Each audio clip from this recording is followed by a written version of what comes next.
Merry Christmas po sa bawat isa sa inyo. At meron ho akong dalawang tanong ngayong Kapaskuhan sa inyo. Okay lang ho ba magtanong? Opo, may dalawa ho akong katanungan. May dalawa akong tanong. Una ho, kung binabati ho natin ng Merry Christmas ang bawat isa, talaga bang Merry ang Christmas mo? Tanong mo, Merry ba talaga? Merry ba talaga?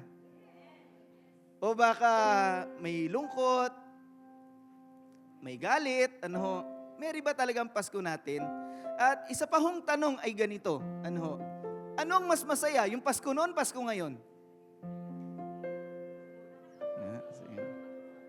Yung totoo lang. Yung totoo, ano mas masaya, yung Pasko noon o Pasko ngayon? Sige nga po, isa pa pong tanong. Uulitin ko, ano mas masaya? Personal mo yung Pasko noon, Pasko ngayon? Parang lamang ngayon noon Minsan ako ito lang po, nagdadrive ako, sabi ko, kinausap ko yung asawa ko, sabi ko, ano ba to? Ako lang ba to? Parang hindi ko masyadong feel ang Pasko ngayon. Nagdadrive ako, wala akong makitang mga ilaw sa kalye na nakakapagpasaya. Ako lang ba to? Tinatanong ko siya. Kayo ho? O baka ako lang to? O talagang parang hindi mas masaya ang Pasko ngayon? At sinagot po ako ng asawa ko. Alam niyo, sinagot niya ako At yung sagot niya sa akin, mas nakalungkot sa akin. Sabi niya kasi, kasi matanda ka na. Nasaktan ako doon Imbis na maging masaya pa ako lalo lumungkot yung Christmas ko kasi matanda ka na. Yun lang, ang bihira. Kasi po ganito po, bakit po nakukumpara natin yung Pasko noon at ngayon? Marami nang nawala Marami nang nawala. Pansinin niyo yung mga bahay ngayon. Noon po, 80% ang naggagayak ng kanilang bahay pag Pasko. 80% may pailaw yan, maganda dekorasyon sa bahay. 20% lang ang hindi. Ngayon, baliktad na po. Ngayon po, 80% na ang hindi nagdedekorasyon, nagpapailaw, walang masyadong kinakabit na mga pampasaya sa bahay na mga dekorasyon. 20% na lang po nagpapailaw. Daan ako sa subdivision namin, 20% na lang. Marami nang nawala. At yung sinasabi ng asawa ko, nawala na rin yung pagkabata ko. Tanda ko na. Kasi nung bata ako, kahit barya lang, masaya na ako. Di ba? Kaya pag kayo po, alam niyo po, kahit itong caroling, namamatay na rin Sana po yung mga bata, pag kinakaroling mo kayo. Kasi masaya sila Kaya, bakit po sila nangangaroling? Kasi masaya sila. Ngayon, gusto niya masaya ka rin. Pagdating sa bahay mo, ano sasabihin mo sa kanya? Hindi. Dalawa sasabihin mo, patatawarin. Imaginin mo yun, bata, patatawarin. Yung saya ng bata, pinapatay natin, mga kapatid. Hindi pa yun mayroon pa mas malupit doon. Pagagalitan ang mga bata. Huwag kayo maingay. Lumipat kayo sa iba. Di ba? Ikaw hindi ka masaya, yung bata masaya, namamatay yung saya niya. Ang bata po, ang saya nila. Naalala niyo nung bata kayo? Ay, hindi kayo masaya nung bata kayo. Sabihin, kakaroling kami, may tansan kami na pinitpit, may konti kaming nakuhang barya. Ang saya na namin nun. Totoo yun nawala na yung ating pagkabata. Ang may edad, ang hirap na pasayahin. Napansin niyo yun? Ay, 10,000? Sana 50. Ganon. Ang hirap na pasayahin ng may edad. Tama yung asawa ko Nawala na yung pagkabata At bakit po hindi merry ang Christmas? The reason why we're not merry is because we're always looking for what is missing. Yung nawala na, yun lagi nating hinahanap. Baka ngayong Pasko, malungkot ka kasi may missing sa'yo, wala kang jowa. Di ba? Kailangan may jowa ko para merry ang Christmas ko. Hindi nakasalalay sa jowa ang ikasasaya mo. Baka nga mas masaya pa, wala kang jowa may lakas ng yes doon Yes. Di ba? Akala mo, baka yung jowa mo pa magpaiyak sa'yo Di ba? Yung missing, wala akong bagong damit ngayon, pastor. Wala akong bonus, wala akong 13-month ngayon. Wala akong lechon sa hapag namin ngayong Pasko, pastor. talagang malulungkot ka pag hinanap mo yung wala. Tignan mo ano meron. Amen ho ba? At masisiyahan ka na magpapasalamat ka. Kung ano meron. Madalas ipinagpapasalamat natin anong meron. Tama po ba? And it's natural. We thank God for what we have and what we have received from Him. Sino naniniwala sa inyo yung meron kayo galing yan sa Diyos? At nagpapasalamat tayo sa Diyos, Lord, wala ako sa estadong ito kung hindi dahil sa iyo. I receive what I receive and I have what I have because of you, Lord. And I'm so thankful of it. Nagpapasalamat ako sa iyo, Panginoon. Papasalamat ba tayo kay Lord? Madaling magpasalamat kung anong meron. Pero itong tanong ko sa inyo, naipagpasalamat mo na ba yung anong yung wala? Malupit to Naipagpasalamat mo na ba ano yung wala? Lord, salamat kahit wala akong masyadong pinansyal na pagpapala ngayon. Salamat, Panginoon. Buhay ako, kasama ko, mahal ko sa buhay. May konti kaming pagsasaluhan. Salamat, Panginoon. Yung wala man yan ngayon, Panginoon, pero ipagpapasalamat ko sa iyo. Panginoong Diyos. Minsan, hindi natin naiisip na dapat ang attitude natin ng pagpapasalamat nandun kahit nakuha natin yung gusto natin o hindi. Tama po ba? At tutunghayan po natin ang istorya ng mga Israelites na hindi marunong magpasalamat. Kasi ang lagi nilang hinahanap yung wala. At ito po ang pag-aaralan natin ngayong umaga. Tayo ho tayong lahat. Babasa po tayo ng salita ng Diyos. This is the experience of the Israelites on their journey towards the promised land while in the desert. Sabi po dyan, habang nasa disyerto po sila, some troublemakers among them wanted better food. And soon all the Israelites began complaining. They said, we want meat. Naghahanap sila ng wala. Bakit walang meat? Gusto namin ng meat. We remember the fish we ate for free in Egypt. We also had cucumbers, melons, leeks, onions, and garlic. But now we have lost our appetite. We never see anything but this manna. Alam niyo po, hinahanap nila yung wala na sa kanila. Yung melon, cucumber, leeks, onions, garlic na nandoon sa Egypt. At ang meron sila, manna. Ano tong manna? The manna was like a small white seeds. The people would go to gather it and then grind in hand mills to crush it between stones. After they cooked it in a pot or made cakes with it, it tasted like what? Bread baked with olive oil. When the dew fell on the camp each night, so did the manna. Ito po yung provision ng Diyos. Pero imbis na magpasalamat sila po'y nagrereklamo dahil merong wala. At ngayon pag-usapan po natin the attitude of gratitude. Ang attitude na mapagpasalamat sa kung anumang meron o wala. Tayo po'y manalangin. Heavenly Father, we thank you today. It's a blessing to us to worship you. At naniniwala po kami ngayong umaga, hindi masasayang nagpunta kami sa church. Nag-worship kami sa iyo. Never masasayang yan, Panginoon. We are so blessed spiritually, deep within our soul. We are finding rest in you. And Lord, lalabas kami sa lugar na to, bless, Panginoon. Dahil taglay namin ang salita mo at naranasan namin ang presensya mo. Bless us now, Lord, as we listen to your word in Jesus' name.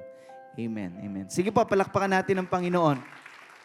Makakaupo na po tayo, mga kapatid. Alam niyo, talking about attitude, dun sa binasa nating storya, talking about attitude, ang Israelites ay may bad attitude. Masasabi ko pong may bad attitude ang mga Israelita. Bakit po? Doon sa storya, alam niyo po, sila po ay pinuprovide ng Diyos ng pagkain sa disyerto. Anong nangyayari? Kapag gabi, tulog ho sila, uulan ng blessing. Kasama ng hamog, sabi po dyan, when the dew fell on the camp each night, so did the manna. Tulog ho sila, hindi sila nagtatrabaho, tulog ho sila, kasama ng hamog, babagsak po ang pagpapala, yung manna. At pagising nila, dadamputin nila yon, ibibake nila yon, at kakain na sila ng masarap. Would you imagine that? Wala kang ginagawa, natutulog ka, binibless ka ng Diyos? Hindi ka ba magpapasalamat nun? Di ba? Tulog ka, binibless ka ng Diyos, hindi ka ba magpapasalamat nun? But instead of thanking God, they are complaining to God. And I see that is a bad attitude. Ano po? May hindi magandang ugali ang Israelita. Tulog ka na, binibless ka pa eh. Pagising mo, may pagkain ka na. Galing sa langit. Imbis na magpasalamat ka, nagre-reklamo pa. Ano ho? It is a bad attitude. Ano po? And sabi po dyan, anong nirereklamo nila? We want meat. Ano? Gusto namin ng karne. Umay na kami dito sa mana na to. Ano ho? Sabi nila. Alam niyo po, ngayong Pasko, minsan tayo po nasisira ang Pasko natin dahil dun sa wala. Di ba? O sa mga regalong hindi mo naman gusto, yun ang natanggap mo. It's not the bad gift that will destroy your Christmas, it's the bad attitude. Sa totoo lang, yung bad attitude ang makakasira ng Pasko natin. Hindi yung mga regalong nirigif lang sa'yo. Dirigif lang to eh. Di ba? O yung mga regalong hindi mo naman nagustuhan talaga. At least niregaluhan ka nga eh. Di ba? Nakatanggap na ba kayo ng regalong ayaw nyo? Di ba natin naisip, at least niregaluhan ako. Pagbukas mo, mag. Ang dami ng mag sa bahay. Ay, mag na naman. At least niregaluhan ka ng mag. Kung nabasag yung mag mo, di ba? May kapalit ka na. Di ba? It's the attitude that we have. Ano po? Ang bad attitude ay madaling makasira. Tingnan niyo po, sirang-sira ang araw nila. Kasi, hindi na nila pinapansin yung blessing na mana. Kasi, yung attitude nila, wala kaming meat eh. Gusto namin meat eh. Namimiss na namin yung mga pagkain dun eh. Yeah. Madaling makasira ang bad attitude. Baka ngayong Pasko, dahil sa attitude natin, hindi natin ma-celebrate ng masaya ang Pasko. It's not about the gift. It's not about the material blessing. It's about the attitude that we have that will destroy our Christmas. Madaling makasira ang bad attitude. Halimbawa po, kayo ho ba nangarap kayo, nakailang Christmas party na ho kayo ngayon? Ako po, nakatatlo na. Ay, 4 na pala. O, tinan nyo, 4 na. At kadalasan sa Christmas party may exchange gift. Usong-uso ho ngayon yan, ano, yung mga may bit-bit silang mga lalagyan ng tubig, ano, mga Hydro Plus, Aqua Plus. Sana yan ang ma-exchange gift ko. Di ba? Kaso ito nakuha mo. Pichil. Paano mo bibit-bitin ngayon yan, di ba? Ang baduy mo, pichil yung dala mo, di ba? Hindi nangyari yung gusto mo. Di ba? Masisira ba yung hindi ka ba magpapasalamat? Ano, may purpose yan, bakit sa'yo napunta yan? Ano, may purpose yan. Tsaka, ano kayo pagpapasalamat ko dyan? Siguro, ang ganda ng pagkakabalot. Naibalot ng gusto. Ano? Kung ako nakakuha niyan, hindi ko na yan tatanggalan ng balot. Diyan na yan. Yan na, ang hirap ibalot ng ganyan yan eh. Yeah? Ay, thank you Lord, naibalot niya ng ganito. Di-display ko na lang ng ganyan. Magre-remind sa akin every Christmas. Ano? Ay, nako. Minsan sa exchange gift pa lang, hindi tayo nabunot sa raffle. Ang sama ng loob natin. Maging masaya ka kung hindi ka ang nabunot. Tama po ba? Baka mas kailangan niya. Diba? Ang ating bad attitude nakakasira po yun. Ano po? At ang bad attitude, madaling makahawa. Ano po? Tingnan niyo po ang nangyari sa kanila. Some troublemakers. Nako, kahit saang lugar may troublemaker. No?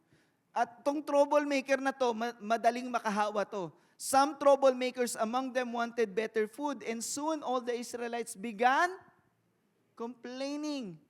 They said, we want meat. So itong mga troublemaker na to, kaya po sa Bible, tinuturuan po tayo, piliin mo ang kaibigan mo. Diba? Hindi lang sa Bible, diba sabi sa Bible, bad company corrupts good character. Bad company, hindi ako nagkakamali, 1 Corinthians 15:33 yan. Bad company corrupts good character. Ano? Kaya tayo po, pagpipili po tayo ng kaibigan o kasama yung mga makakatulong sa ating attitude. Yung may magandang attitude. Ano? Dahil kung hindi, mahahawa ka sa kanila. Di ba? Sa atin nga, hindi lang po sa Bible, may kasabihan, di ba? Birds of the same feather flock together. At meron din akong, kasabihan, people like them. Ano, lagi kong sinasabi yun. Ang tao, gusto niya yung katulad din niya. No? Kaya, one day, magiging ganun ka. So sila, nung una, na-appreciate nila yung mana, ngayon hindi na. Kasi may mga nagre-reklamo, nahawa na sila. Sabi mo sa katabi mo, huwag kang reklamador. Baka makahawa ka pa. Di ba? Baka makahawa ka pa eh.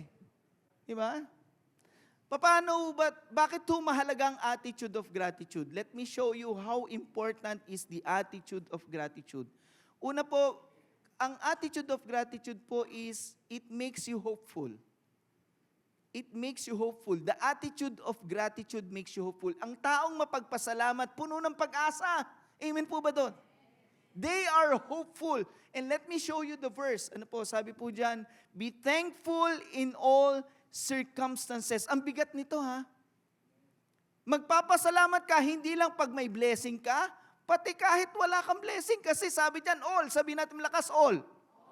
Sana all. Di ba? Dyan mo sabihin yung sana all. Di ba? In all circumstances, be thankful. Hindi ka lang magte-thank you kay Lord dahil may na-receive kang blessing. Magte-thank you kay Lord kahit ngayon medyo gipit ka. Ano man ang sitwasyon mo, malusog ang katawan mo, meron kang dinaramdam physically, may iniisip kang suliranin, in all circumstances, thank God. Be thankful. For this is God's will. Ito ang will ni Lord sa'yo. Maging mapagpasalamat ka. For you who belong to Christ Jesus. Ikaw na kay Kristo na. Sino dito na kay Kristo na? You had given your life to Christ. So ito'y para sa atin na ibinigay na natin ang buhay natin sa Panginoon. Dapat daw mapagpasalamat tayo. Ngayon, may problema. Paano natin interpret yan? May mga, alam niyo naman tayo, mga Pentecostal, minsan sumusobra tayo ng interpretasyon. You could interpret it in a crazy way or in a hopeful way. The right interpretation for this is in a hopeful way, not in a crazy way. What do I mean by that? Minsan kasi mag-i-interpret tayo ganito, dapat magte-thank you ka. Halimbawa, nasagasaan ka, thank you Lord, nasagasaan ako. Pagulong-gulong, hindi naman ganun. Di ba? Purihin ang Panginoon. Bangga ako, Lord, thank you, praise God. Hindi ganun, crazy yun. Kaya tayo natataguri ang mga buwang agin eh. Di ba? Napaka-crazy naman nun. Praise the Lord, nadulas ako, bali ang balakang ko. Hindi ganun. Salamat Lord, may sakit ako, may taring ng buhay ko, purihin ka. Hindi naman ganun yun. If you would interpret it in a crazy way, that is the interpretation. But we need to interpret this in a hopeful way. Because in a hopeful way, you're saying, Lord, hindi sana nangyari, pero alam ko, ikaw ang may control. Bakit mo ito pinahintulot? At nagpapasalamat ako sa iyo, pagagalingin mo ko. Papasalamat ako sa iyo, ikaw magpo-provide sa akin, Panginoon. It's in a hopeful way. Lord, ganito man ang circumstances ko ngayon, Panginoon. Naniniwala ako, ikaw ang gagalaw para ako ay makapagtagumpay sa pagsubok na to. It's in a hopeful way. Kaya thank you, Lord. Ngayon pa lang nagte-thank you na ako sa iyo, Panginoon. It's not in a crazy way. Nawalan ako ng trabaho, Lord, pero bibigyan mo ako ng mas maganda, Lord. Salamat po sa iyo. This is how we interpret this verse. Kasi minsan, hyper-spiritual tayo mga born again eh. Nasosobrahan minsan. No? Na OOA yan. Nagiging OA. Ano po? Alam niyo po, ang Bible is both spiritual and practical. Pag binasa niyo siya, it's both spiritual and practical. So, those who are thankful are always hopeful. Gaano man ka-negative ang sitwasyon niya, laging may pag-asa sa puso niya dahil alam niya may gagawin ang Diyos. Amen po ba? Alam niya may control ang Diyos sa sitwasyon niya. Lagi siyang may pag-asa sa puso niya. That is why the attitude of gratitude is important. Being grateful makes you hopeful. Pangalawa, not only that it makes you hopeful, it also makes you joyful. Alam niyo ho ba na ang mapagpasalamat na tao masaya? Sino dito gusto maging masaya? Kaya siguro ang Pasko, nagiging malungkot, nawawala yung pagpapasalamat. Doon nagmumula yung saya eh. It makes you joyful. At hindi lang po ang Bible na nagsabi niya na, di ba, sa Christmas scene, nandun ang kagalakan, magbibigay ng kagalakan sa atin, ang pagdating ng ating tagapagligtas. Not only in the Bible, but also in science. Alam niyo, ang matatalino na discovery nila, lampasan ko na lang po yan, na-discovery nila that giving thanks can make you happier. Giving thanks makes you happier. At sino po nag-aral nito? Mga nasa Harvard Medical School. Napatunayan nila na ang pagpapasalamat ay nakapagpapasaya. So tayo po ay magiging masaya pag mapagpasalamat tayo. Amen ho ba doon? Giving thanks makes you happier. Lord, salamat. Ito lang ang aming handa ngayon. Alam ko, Lord, darating ang time, mas sigit pa rito, mapapagsaluhan namin ang aming pamilya. But for now, Lord, we are thanking you for what we have. And for what we do not have today, we are thanking you, Lord. Papasalamat tayo. Sasaya ka kaagad nun. Sasaya ka kaagad. Alam niyo pong isang attitude na sumisira sa atin ngayong Pasko, may attitude kasing sumisira ngayong Pasko sa atin, ito po yung holiday envy. Ngayong Pasko, meron po laging inggit ang namamayani sa puso ng tao. Yung attitude ng inggit. Buti pa siya, ang ganda ng trabaho niya. Buti pa siya, nakakapagbakasyon siya. Buti pa siya, siya ang nabunot ng grand prize sa raffle. Buti pa siya, marami siyang nabiling gamit ngayon. Sometimes we compare what we have to others. And we develop envy in our hearts. Nakaka-develop tayo ng inggit. At very common to sa Kapaskuhan, yung holiday envy. Paano ko nasabi yan? Paano ko po nasabi yan? Alam niyo, bata pa lang ako. Dahil ako po, pag may magpapadedicate dito, kinukwento ko na, sinilang po ako at namulat po ako na wala po ako ninong at ninang. Never ko nakita sila. Never ako nakareceive ng something sa kanila. Kaya pag Pasko po, yung mga kaibigan ko, I would see them having so much money and so many toys and I have a few. Sabi, buti pa sila, may ninong-ninang ako. Hindi ko nakita. Lumaki talaga ako nang hindi ko man lang nakita kung sino sila. Bata pa lang ako na may inggit na sa puso ko. Ba't ganun? Pag Pasko, mas marami silang pera sa akin. At alam niyo po, minsan, bata tayo, dadalhin natin paglaki natin. Yun ang hindi maganda.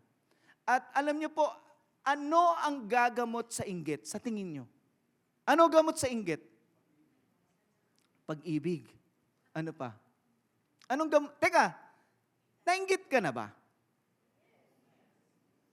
It's a normal emotion. Kahit siguro, pastor meron yan eh. Hindi siguro, sigurado ko. Kahit pastor, meron yan. So, anong gagamot sa inggit? And it's a bad attitude. Hindi yan magandang attitude. Yung inggitera ka. Hindi yan magandang attitude. So, ano gagamot dyan? It's the attitude of gratitude. Being thankful kills envy. It kills envy. Ito sasabihin ko po sa inyo, pag kaya mo nang magpasalamat sa pagpapala na meron ng iba, hindi ka mainggit. Promise. Sige po. Hindi ka na mainggit. Kasi nagpapasalamat ka na sa meron sila na wala ka. Pag kaya mo na yon, Lord, thank you, binless mo siya. Kung kaya mo nang gawin yon sincerely in your heart, you will never be envious to others. Hindi ka mainggit sa iba. Kasi kaya mo nang ipagpasalamat ang kanilang pagpapala, ang kanilang katagumpayan, hindi ka maiinggit. Ang tanging lunas sa inggit, yung kaya mo nang magpasalamat na sila pinagpapala, kahit ikaw hindi ganun ka-bless katulad nila. And it kills the envy inside us. Tanggal ang inggit mo dyan. Sigurado ako. Being grateful. Now, paano ba tayo makaka-develop po? Paano ba tayo makaka-develop ng attitude of gratitude? Sino dito gusto maging mapagpasalamat siya? Now, let me show you how do we develop this attitude of gratitude. Una po, we need to learn the importance of appreciation. Bago pa ang Thanksgiving, magsisimula muna sa maliit, sa simple. Ulitin ko, magsisimula muna sa simple. Appreciation lang, na-appreciate mo. Na-appreciate mo bago ka maging thankful. you appreciate it. Ano ho? Before we can give thanks, we must first learn to appreciate. Lord, na-appreciate ko, may trabaho ko, na-appreciate ko. Ano ba na-appreciate mo ngayon sa buhay mo? Sige nga.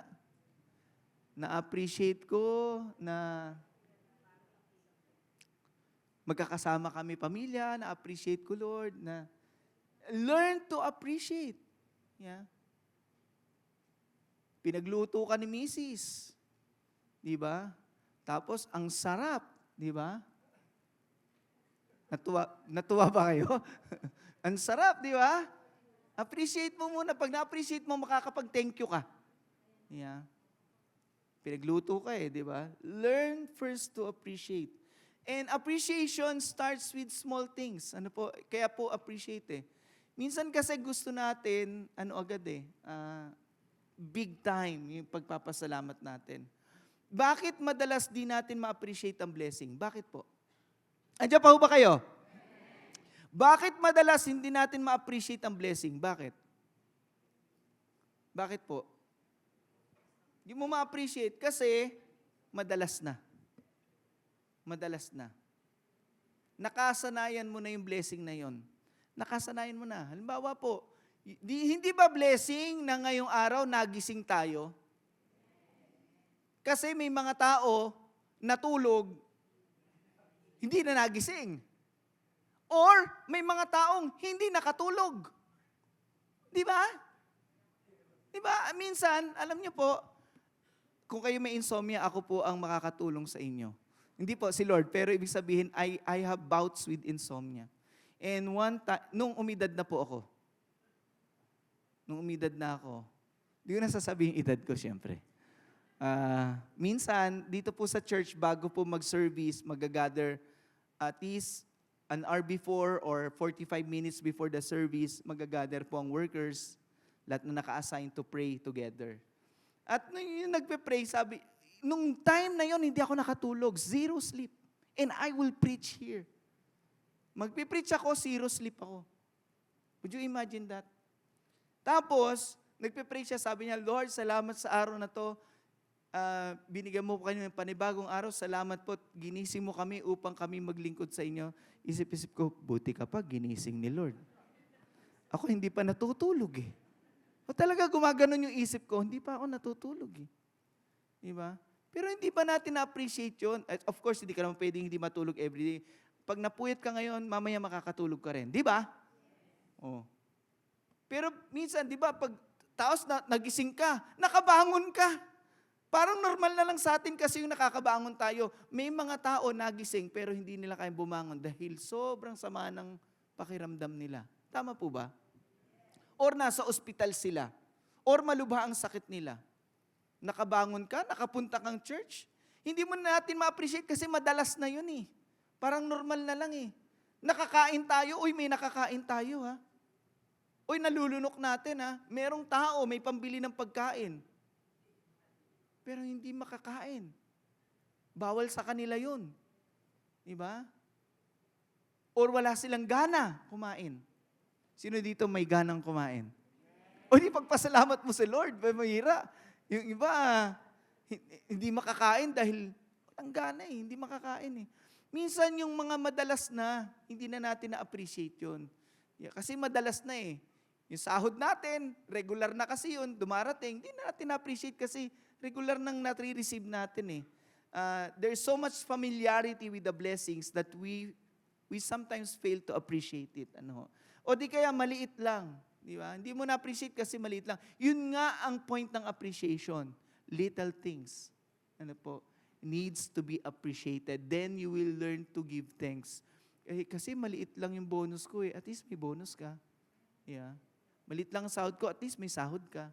I-appreciate mo yun. Di naman mananatiling ganun lang yun Tama po ba? Ito lang meron ngayon Di appreciate mo. One day, be-bless ka ng Panginoon.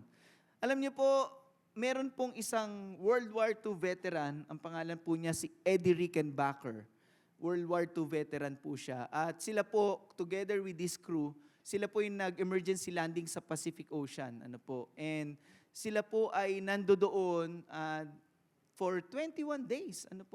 uh, they have been there for 21 days. At alam niyo po, may namatay, uh, some of them survived, at nung nirescue po siya after 21 days at sea, may na-realize po siya. May na-realize po siya. At ito po yung realization niya.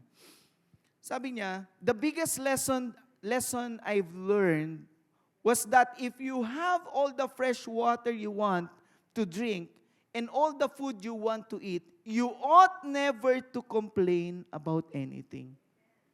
Kung meron kang tubig na naiinom at pagkain nakakain, hindi ka na dapat magreklamo, magpasalamat ka. Bakit? Nawala sa kanya yung madalas na, yung malilit na bagay. Nawala na sa kanya kasi sa dagat, wala silang makain, wala silang mainom, maalat ang tubig.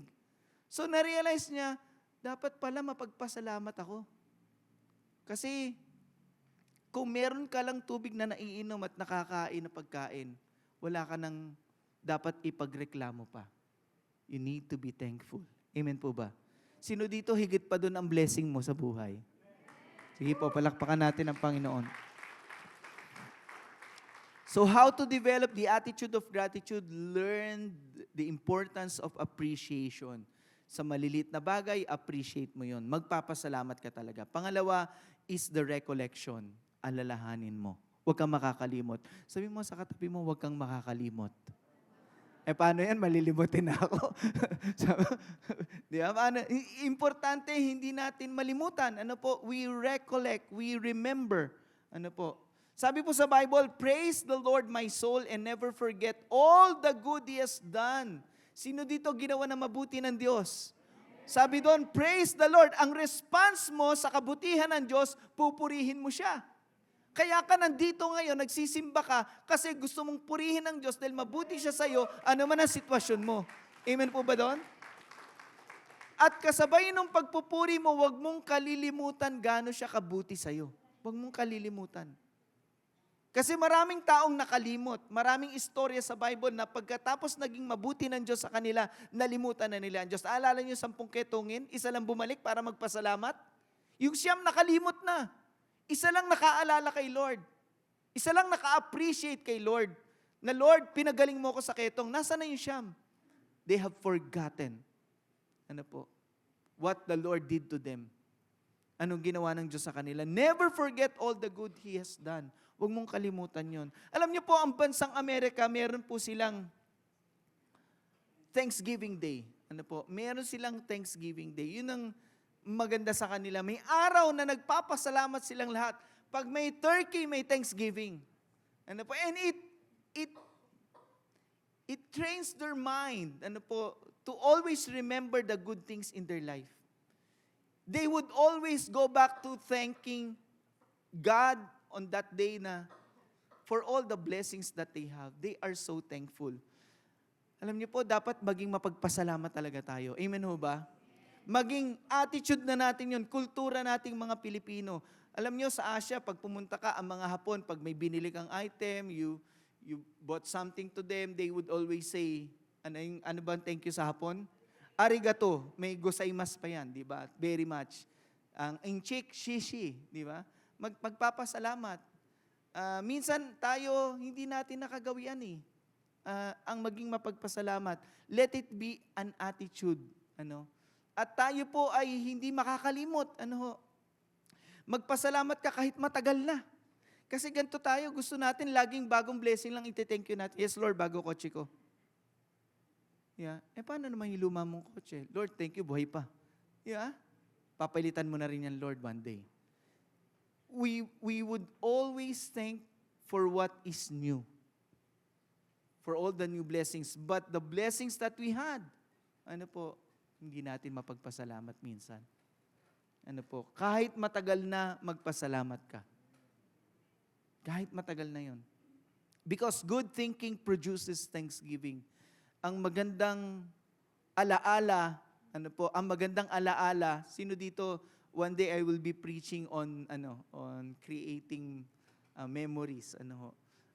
Ang magandang alaala ay magpapaalala sa iyo na magpasalamat ka. It would produce thanksgiving in you.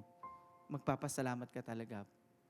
Kaya importante na aalala natin ang kabutihan ng Diyos sa buhay natin. Ano ho? Alam niyo po, when we think of the past, this is the purpose of the past. For us to see where we are now and to learn from the past. Pag tayo po aalalahanin natin na nakaraan, naalala natin saan tayo noon at saan na tayo ngayon. It gives us this gauge, nagigauge natin, saan na ba ako ngayon, Lord? When you look at the past, Lord, nandito na ako. And you learn from the past. Yan ang magandang purpose ng past. At isa pa, when you think of the past, you see the goodness of God. Makikita mo, ang buti mo pala, Lord. Lord, salamat, Lord, ang buti mo. Sino dito nagsasabi, mabuti ang Diyos sa inyo? And I would like to end with this verse, in Titus 3, verse 3 to 5. This would speak of our attitude and the goodness of God. Ito po ang magsasabi ng attitude natin at ang goodness ng Diyos sa atin. Tingnan niyo po sabi dyan. For we ourselves were once foolish, disobedient, led astray, slaves to various passions and pleasures, passing our days in malice and be hated by others. Galit sila sa'yo and hating one another. Ito yung attitude natin. We have a bad attitude. Sasabi mo, kahit gaano kakabait, may bad attitude tayo eh. This is how we are described as sinners, as humans. Tayo ay may masamang ugali. Masama ugali natin. Pero bagamat masama ugali natin, hindi lang pag-uugali, pati pamumuhay. We live a life contrary to what God wants. We live a life contrary to God wants. And we are living a life that is full of bad attitudes. Bagamat ganyan ho tayo, ano ba deserve niyang ganyan? Dapat yan parusahan, dapat yan pagalitan o whatever. Alam niyo po, this is how God responded. But when the goodness and loving kindness of our God, our Savior appeared, instead of God punishing us for our bad attitude, anong ginawa ng Diyos? His goodness and loving kindness appeared through our Savior Jesus Christ. Kaya pag Pasko, nagpapaalala po sa atin to na nag-appear ang kabutihan ng Diyos, ang loving kindness ng Diyos sa ating masamang mga ugali. Sa ating hindi pagpapasalamat, sa ating maling pamumuhay, minahal pa rin tayo ng Diyos. Di ba napakabuti ng Diyos? Binless ka pa rin ng Diyos. Nakagawa ka na nga ng mali. Binless ka pa rin. Naging mabuti pa rin ng Diyos sa'yo. Kahit naging masama ang ugali natin at mali ang pamumuhay natin. He saved us. Niligtas niya tayo. And that is the greatest gift. He has saved us. Para yung taong ganon, ililigtas ng Diyos. Pambihira naman. Buti na lang Diyos siya eh. Kung ako yun, kaya ililigtas. Sama ng ugali niya. Pangit ng pamumuhay niyan eh. Yeah. But He saved us. Not because of works done by us, hindi dahil sa may ginawa tayong mabuti, in righteousness, but according to His own mercy. God has been merciful to us. Alam niya, pag hindi siya umapir, mapapa-impyerno tayo. Totoong impyerno. Hindi mo lang kita, pero pag namatay ang tao, mapapahamak tayo sa impyerno. Alam ng Diyos yun. Kaya sa Kanyang kagandahang loob, sa Kanyang awa sa atin, kahit masama ugali natin, umapir ang ating tagapagligtas na si Jesus. Kaya may Pasko eh. Tama ho ba? Yun ang dahilan may Pasko. Minahal tayo ng Diyos, nahabag ang Diyos sa atin. Kahit masama ugali natin, mali pamumuhay natin, nandyan ang Diyos para sa atin. By the washing and regeneration and renewal of the Holy Spirit, God has been good to us. Amen po ba? At alam mo, naging mabuti ang Diyos sa iyo kahit hindi mo pa siya kilala. Ngayon kilala mo na siya. Hindi magsasawang maging mabuti ang Diyos sa iyo. Hindi siya magsasawa. Mahal ka niya. Kaya kung ano man ang pinagdadaanan mo ngayon, kapatid, learn to give thanks to God. appreciate the little things, look at the past, and you will see the goodness of God. Gaano kabuti ang Diyos sa atin. And you will see, hindi pa tapos ang Panginoon. May gagawin pa siya sa buhay mo. Amen po ba? Gusto ba natin ng Merry Christmas? We should have that attitude of gratitude. Ito ang hindi dapat mawala para maging masaya ang Pasko natin. Amen o ba doon? Palakpakan po natin ang Panginoon. Tumayo po tayong lahat. Alam niyo po, bago tayo umawit, let me just share this to you. Marami na pong binigay ang Diyos sa atin. Do you agree with me? Marami na. Minsan, yung hiningi mo, binigay niya. Pati yung hindi mo hiningi, binigay niya. Totoo yan. Bakit? Ano sabi sa Bible? Bago pa tayo humingi sa Kanya, alam na niya ang kailangan natin. Kaya lang tayo nanghihingi dahil because it shows the relationship that we have and the trust that we have in Him. But even if wala tayong hingin ngayon sa Diyos, i-bless ka pa rin naman ng Diyos eh. Kasi mabuti ang Diyos. Mabuti ang Diyos. Napakabuti ng Diyos. Ngayong umaga, we will not be going to the altar to ask God. Most of the time, we come here to ask God, Lord, bigyan mo naman sa akin to. Today, we will just want to thank God. Pwede ho ba na habang umaawi tayo, sambahin mo ang Diyos sa mga pagpapalang meron ka, sa mga pagsubok na napagtagumpayan mo, at magtiwala tayo sa Kanya na may gagawin siya sa buhay natin. Amen ho ba? Let's just thank Him today for His goodness. Pwede ba tayong umawit sa Panginoon at sambahin po natin siya? Hallelujah. Let's continue to be in the attitude of worship. Brother, may natin itaas ang ating mga kamay as we remember the goodness of our Lord God in our lives, Lord.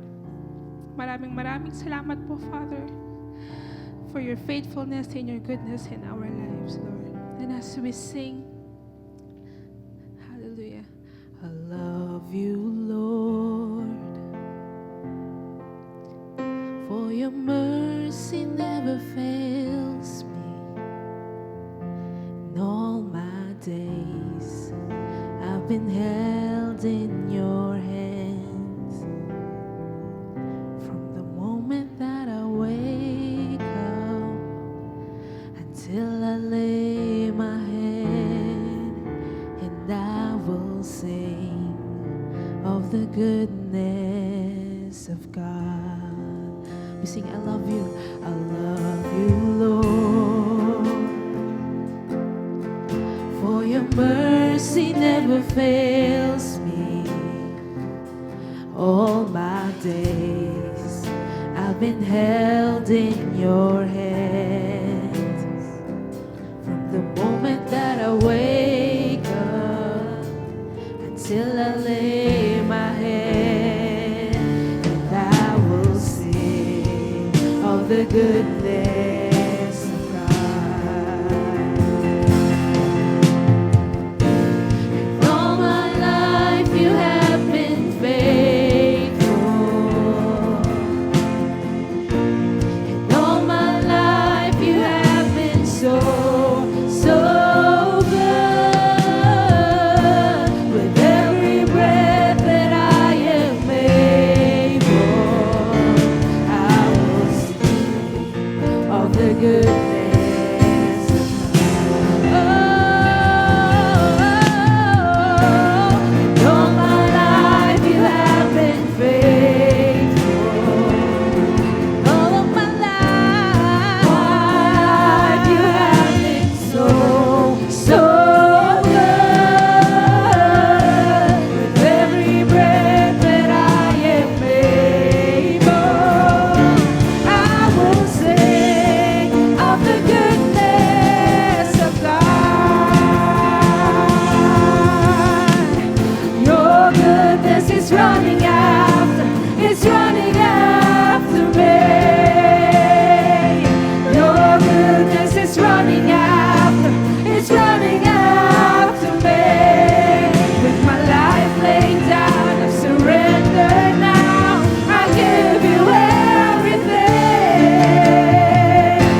surrender now. I give you everything. Your goodness is running after, it's running after me. Your goodness is running after, it's running after me. Your goodness is running after, it's running after me. With my life laid down, I surrender now. I give you everything. Your goodness is running after, it's running after me. Come on, we sing. And all my life you have been faithful. And all my life you have been so, so good.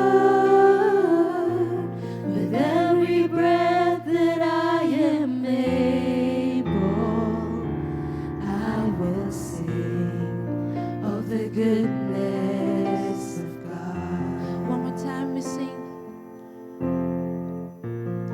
All my life you have been faithful. And all my life you have been so, so good. With every breath that I am able, I will sing of the goodness of God. And I will sing of the goodness of God.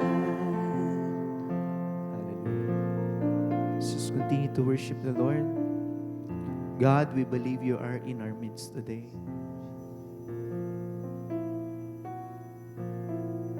We thank you, Lord. Before we pray, pwede ho ba nating sambitin sa Diyos ang personal nating pasasalamat sa Kanya? Just whisper it to God. Today, bago po matapos ang service, ano ba yung pinagpapasalamat mo sa Kanya ngayon?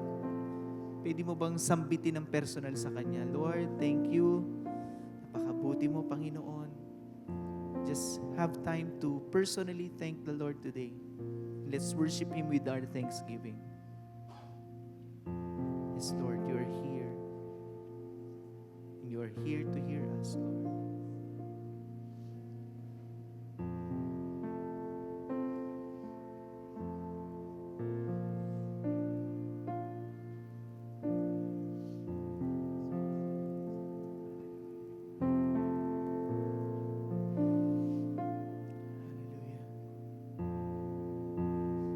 Hallelujah.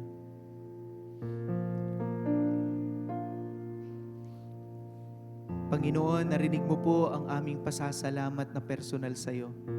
Kulang po ang salita, Lord. Kulang po ang salita. Pero tanggapin niyo to bilang aming pagsamba sa inyo ngayong umaga. Lord, ngayong umaga, hindi kami manghihingi sa iyo. Gusto lang namin magbigay sa iyo. Kasi marami ka na pong binigay sa amin, Lord. Mga bagay na hiningi namin, mga bagay na hindi na nga namin hiningi sa iyo, binigay mo pa rin. Napakabuti mo, Panginoon. At alam namin, hindi mo kami pababayaan, Panginoon. Lord, just to be here today is such a blessing to us to worship you. Lord, we believe in you. We trust in you. And Lord, alam namin kung ano man ang kailangan namin, ikaw po ang bahala doon. Di mo kami pababayaan. You will open doors of opportunities for us. But Lord, you are just looking for the attitude inside us, Lord. Na maging mapagpasalamat kami anuman ang sitwasyon namin, anuman ang meron o wala sa amin. Lord, magpapasalamat kami sa iyo. Anuman ang sitwasyon namin, Lord, magpapasalamat kami sa iyo. Hindi lang sa panahon na kami malakas at maraming material na pagpapala, hindi lang dun, Lord. Sa panahon din na kami po ay nag-iisip, namumroblema, magpapasalamat kami at magtitiwala sa iyo. Lord, we just thank you today for your presence. Bless your people, Lord. Hayaan mong maipagdiwang namin ang Kapaskuhan na may pagsamba, ng may pasasalamat sa iyo. Kasama ang aming pamilya, dun ka sa aming kalagitnaan. itatanghal namin ang iyong presensya, Panginoon.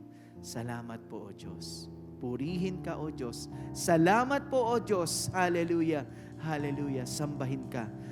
Mga kapatid, let's raise our hands to the Lord and let's receive His blessings today. Father, in the name of Jesus, I pronounce blessing upon your people today. Bless them now, Lord. Lord, salamat po. At Lord, sa aming pagtaas ng kamay namin, tinatanggap namin ang pagpapala mo at binibigay namin ang lahat ng papuri sa iyo. Sa ngalan ng Ama, ng Anak, at ng Diyos Espiritu Santo. Amen. Amen. Happy Sunday. Merry Christmas po, mga kapatid. God bless you.